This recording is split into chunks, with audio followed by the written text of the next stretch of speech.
Tell me a ghost story that sounds completely unbelievable but is entirely true. So when my ex-husband was in the military, we lived in Germany, right, for 4 years. We were in an apartment building that was like freshly renovated, and we were third floor, and above us was storage. Okay, so I was like, okay, cool, like nobody above us. One night I'm sitting there after he had deployed, and my daughter was 1 year old. She was in her crib, and I was on the couch. I was just alone, whatever.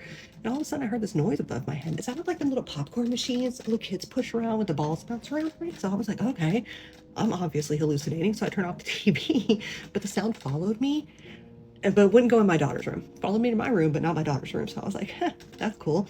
Heard that quite often. Okay, another friend was over one night and heard that too, and then that bitch bailed on me and never came back. So, okay.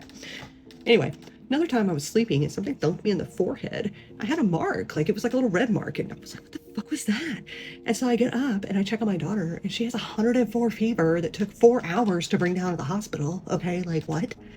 Another time, I went down to a friend's apartment to go watch a movie, came back upstairs, and like the way the apartment was set up, you walk in the front door, there's living room, dining room, kitchen, long hallway, bathroom, bedroom, laundry room at the end, right? So I had a light on in the laundry room, and I opened the front door with a straight sight to there, and I watched a shadow of a grown man walk from my daughter's room into my room. Slept on the couch for a few days after that. Okay, that was fun. Another time I was sleeping, and I felt something put my hair behind my ear and like whisper, Charlotte, my name is not Charlotte. Okay. And I was like, that's fucking weird. I sat straight up. It was the middle of summer and my breath was frosting. We did not have AC in those apartments. Another time, okay, I hear these boots. They hit the floor, they walk to the bathroom, they walk to the kitchen, they walk out the front door and down the stairs from up above me down. Okay, and I was like, that's weird. So about a week goes by and I'm hearing these every day.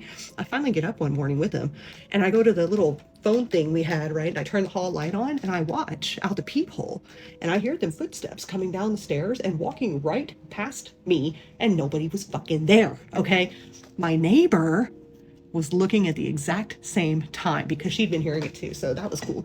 But the thing that really got me was like the time that we were moving and we had cleared out our house. We were at the hotel up the street, and our little 3-year-old daughter looks at us in the face and she goes, I'm really going to miss Emily. And we're like, who's Emily? And she goes, oh, the little girl that crawled out from under my bed to play with me. So yeah, that was fun. And the next house was haunted too. So yeah.